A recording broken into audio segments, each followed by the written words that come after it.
৯৯% মানুষই বেগুন আর টমেটো দিয়ে শুটকি ভর্তা বানাতে গিয়ে এই একটা মস্ত বড় ভুল করে, আর তাই হোটেলের আসল স্বাদটা কখনোই পান না। আপনি কি ভেবেছেন শুধু সিদ্ধ করে মেখে নিলেই সেরা স্বাদ পাওয়া যায়? একদমই না। এইভাবে বানালে আঙ্গুল চেটে পুটে খাওয়া তো দূরের কথা, এর স্বাদ সারা জীবন মুখেই লেগে থাকবে, কারণ এতটাই টেস্টি এবং মজাদার।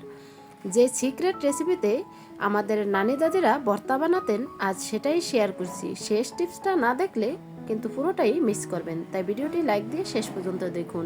আশা করছি অনেক অনেক ভালো লাগবে। হ্যালো এভরিওয়ান, আসসালামু আলাইকুম, welcome back to my channel. আপনারা সবাই কেমন আছেন? আশা করছি যে যেখানে আছেন সবাই অনেক অনেক ভালো আছেন এবং সুস্থ আছেন। কাছে অথবা দূরে, দেশ অথবা দেশের বাহিরে যে যেখান থেকে ভিডিওটি দেখছেন সবাইকে অসংখ্য ধন্যবাদ। সবার জন্য অনেক অনেক দোয়া এবং শুভকামনা রইল। তো বন্ধুরা, চলুন কথা না বাড়িয়ে দেখে নেওয়া যাক আজকের মজাদার ভর্তা রেসিপি। তো এখানে আমি 3টি বেগুন নিয়েছি। বেগুনগুলো অফ ক্যামেরায় ভালো করে কেটে নিয়েছি, তারপর ধুয়ে ছাঁকনিতে ছেঁকে নিলাম। এখন চলে আসলাম সরাসরি কিচেনে।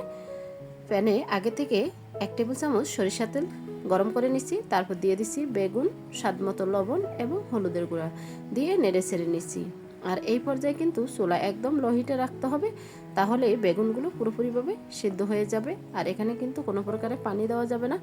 আর বন্ধুরা, বিশ্বাস করুন, এইভাবে যদি ভর্তাটা বানান একবার নয় বারবারই খেতে ইচ্ছে করবে। তো এখন লাগবে আমার একটি টমেটো। এখানে মিডিয়াম সাইজের একটি টমেটো নিয়েছি। টমেটোটা আমি 4 ফালি করে কেটে নিব। টমেটো শুটকি দিয়ে যদি কখনো এই ভর্তাটা খেয়ে না থাকেন, তাহলে একবার হলেও ট্রাই করতে পারেন। তো টমেটো আমি কেটে নিয়েছি। এখন বেগুনের সাথে টমেটোটা ভেজে নিব, তাই এক পাশে দিয়ে ঢাকনা দিয়ে রেখে দিব বেশ কিছুক্ষণ। আর এখানে ভর্তা করার জন্য যা যা উপকরণ লাগবে সবগুলো আমি কেটে সাজিয়ে নিব। তো এখন ঢাকনা দিয়ে রেখে দিচ্ছি। আর এই ভর্তাটা করার জন্য আমি নিয়েছি এখানে মলা শুটকি। আপনারা চাইলে যে কোনো শুটকি দিয়েও করতে পারেন। এখানে আমি মলা শুটকি নিলাম 100 গ্রাম। তাই শুটকিগুলো 3 থেকে 4 বার পানি পাল্টিয়ে আমি ধুয়ে নিয়েছি। আর শুটকিগুলো আমি আগে থেকে ভিজিয়ে রেখে দিছি যাতে একদম নরম হয়ে যায়। এখন শুটকির মাথাগুলো ফেলে দিছি, এগুলো দিলে তিতা লাগবে আর কাটা কাটা লাগবে, খেতে কিন্তু একদমই ভালো লাগবে না। তাই এক এক করে সবগুলো শুটকি মাথাগুলো আমি হাত দিয়ে ছেড়ে ফেলে দিচ্ছি। তো বন্ধুরা, আমার চ্যানেলে নতুন হলে চ্যানেলটি সাবস্ক্রাইব করে নোটিফিকেশন অন করে রাখতে পারেন সাধারণ সবজি দিয়ে অসাধারণ রেসিপি পাওয়ার জন্য। আর রেসিপিটি বেশি ভালো লাগলে একটি শেয়ার করে সবাইকে দেখার সুযোগ করে দিবেন, যাতে আপনার মতো অন্য আপু ভাইয়ারা এই রেসিপিটি দেখে বাসায় ট্রাই করতে পারে। আমরা যারা শুটকি পছন্দ করি তাদের জন্য এটা ভর্তা নয়, যেন অমৃত। দুপুরে দোয়াটা গরম ভাতের সঙ্গে এরকম মজাদার একটি ভর্তা হলে মাছ মাংস স্বাদকে সত্যি হার মানাবে। তো শুটকিগুলো আমি ভালো করে পরিষ্কার করে ধুয়ে একটা ছাঁকনিতে ছেঁকে নিয়েছি। তো এখন চলে যাব কিচেনে। তো ঢাকনা তুলে নিচ্ছি। আর দেখতেই পাচ্ছেন এখানে বেগুন টমেটোগুলো পুরোপুরিভাবে ভাজা হয়ে গেছে। এখানে আমি অফ ক্যামেরায় বেশ কয়েকবার নেড়ে ছেড়ে নিচ্ছি। তো এখন আমি নেড়ে ছেড়ে তারপরে একটা বাটিতে তুলে নিব। বেগুন ভর্তা তো আপনারা অনেকেই অনেক রকম করেই খেয়েছেন। যদি শুটকি দিয়ে এভাবে না খেয়ে থাকেন তাহলে বাসায় ট্রাই করতে পারেন। আর এই ভর্তা শেষে অবশ্যই 2টি জিনিস অ্যাড করতে হবে, তাহলে ভর্তার স্বাদ কিন্তু এক ধাপে 10 গুণ বেড়ে যাবে। তো টমেটো তুলে নিচ্ছি, তারপর তুলে নিচ্ছি বেগুন। তো এক এক করে সবগুলো তুলে কড়াইটা ধুয়ে নিয়ে আবার বসিয়ে দিচ্ছি। তারপর দিয়ে দিচ্ছি পরিমাণ মতো তেল। তেলটা হালকা গরম হয়ে গেছে। এখন অ্যাড করে দিচ্ছি এখানে শুটকি। শুটকিগুলো দিয়ে 2 থেকে 3 মিনিট একটু নেড়েচেড়ে ভেজে নিব।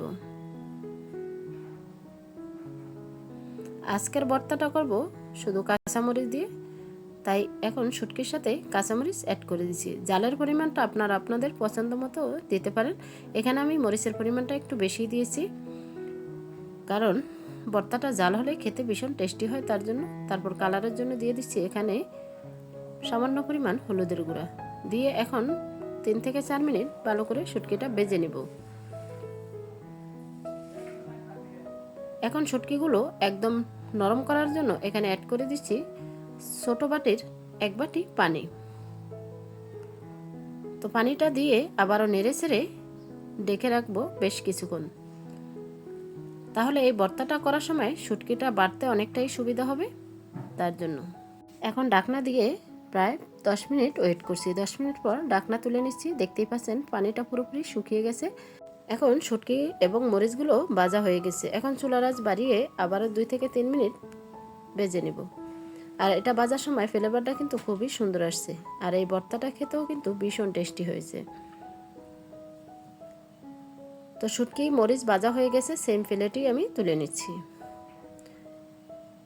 এখানে আমি অফ ক্যামেরায় বড় সাইজের 3টি পেঁয়াজ এবং 2টি রসুন কেটে নিয়েছি। তো তুলে নেওয়া হয়ে গেছে শুটকি মরিচ। তারপর প্যানে আবারও দিয়ে দিচ্ছি পরিমাণ মতো তেল। তেলটা গরম হয়ে গেছে, অ্যাড করে দিচ্ছি রসুন। আর ভর্তাতে রসুনের পরিমাণটা দিলে খেতে কিন্তু ভীষণ টেস্টি হয়। তো রসুন দিয়ে 2 থেকে 3 মিনিট ভেজে নিব। তারপরে অ্যাড করে দিব পেঁয়াজ কুচি।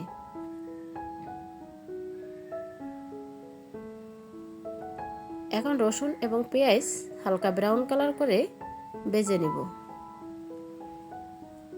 এই পর্যায়ে চুলার আঁচ বাড়িয়ে ভেজে নিতে পারেন।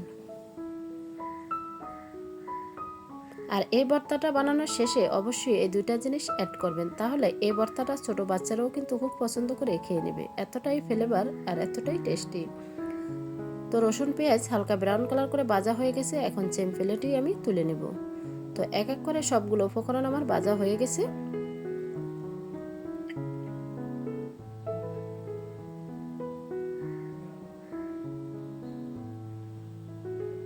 এখন চলে যাব ভর্তা বানানোর প্রসেসে।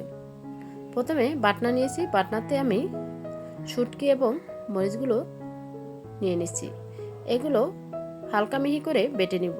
শুটকিগুলো একটু আস্ত থাকলে এই ভর্তাটা খেতে ভীষণ টেস্টি হয়, তাই একটু হালকা আস্ত রেখেই আমি বেটে নিব। আপনারা চাইলে এই ভর্তাটা শিলপাটায় করে নিতে পারেন।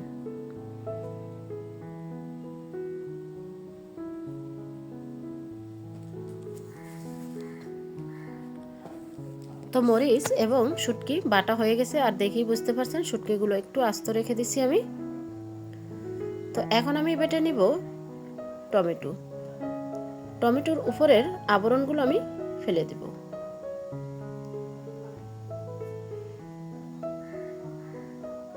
তো এক এক করে টমেটোর উপরের আবরণটা ফেলে দিচ্ছি। তারপর ভালো করে মিক্স করে বেটে নেব। বন্ধুরা, আমার ভিডিওর মাঝে এবং ভয়েসের মাঝে ভুল ত্রুটি হলে ক্ষমার দৃষ্টিতে দেখবেন। আর আমার জন্য সবসময় আপনারা দোয়া করবেন। আর আপনাদের জন্য অনেক অনেক দোয়া রইল আমার পাশে থাকার জন্য এবং রেসিপিটি শেয়ার করার জন্য। তো দেখতেই পাচ্ছেন টমেটোগুলো বাটা হয়ে গেছে। তারপর বেটে নিব এখানে বেগুন। বেগুনের খোসাটা ফালানোর কোনো প্রয়োজন নেই। বেগুনগুলো আমি একদম ছোট করেই কেটে নিচ্ছি। এখন বেগুনটা আমি হালকা করে বেটে নিব।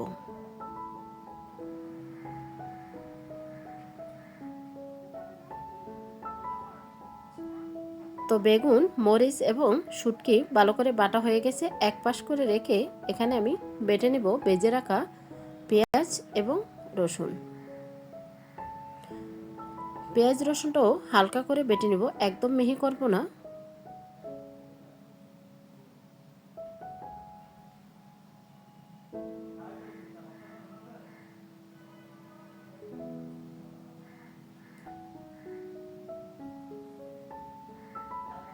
তো রসুন পেঁয়াজ হালকা করে আমার বাটা হয়ে গেছে। তারপর এখানে আমি অ্যাড করে দিচ্ছি ধনিয়া পাতা। ধনিয়া পাতাটাও হালকা করে বেটে দিলে ফ্লেভারটা খুবই সুন্দর আসে, তার জন্যই বেটে দিছি। আপনারা চাইলে একদম কুচি করে আস্তও দিতে পারেন, কিন্তু এই ধনিয়া পাতাটা একটু হালকা করে বেটে দিলে পুরো ফ্লেভারটা পাওয়া যায়, তাই ভর্তার স্বাদ কিন্তু দ্বিগুণ বেড়ে যায়। তো এক এক করে সবগুলো উপকরণ আমার বাটা হয়ে গেছে। এখন হাত দিয়ে ভালো করে মিক্স করে নিয়ে শেষে আমি 2টি জিনিস অ্যাড করে দিব। সেটা হলো লেবুর রস এবং জাজালো সরিষা তেল। লেবুর রস দিলে ভর্তার স্বাদ কিন্তু বহুগুণে বেড়ে যায়। লেবুর একটা খুব সুন্দর ফ্লেভার আছে তার জন্য। তো লেবুর রসটা ভালো করে চিপে রসটা নিয়ে নিলাম। তারপরে অ্যাড করে দিছি জাজালো সরিষা তেল 1 টেবিল চামচ। এখন লেবুর রস এবং সরিষা তেল হাত দিয়ে ভালো করে মিক্স করে নিছি ভর্তার সাথে। তো তৈরি হয়ে গেল বেগুন টমেটো দিয়ে দারুণ স্বাদের শুটকি ভর্তা, যা কালার দেখেই বুঝতে পারছেন কতটা লোভনীয় হয়েছে। তো এখন আমি একটা প্লেটে পরিবেশন করে দেখিয়ে দিচ্ছি বন্ধুরা। তো দুপুরে দোয়াটা গরম ভাতের সঙ্গে এরকম মজাদার একটি ভর্তা হলে মাছ মাংস স্বাদকে সত্যিই হার মানাবে। আর ঠিক এইভাবে ভর্তাটা বানিয়ে খেলে এর স্বাদ কিন্তু সারা জীবন মুখেই লেগে থাকবে। তো বাসায় একবার হলেও ট্রাই করতে পারেন।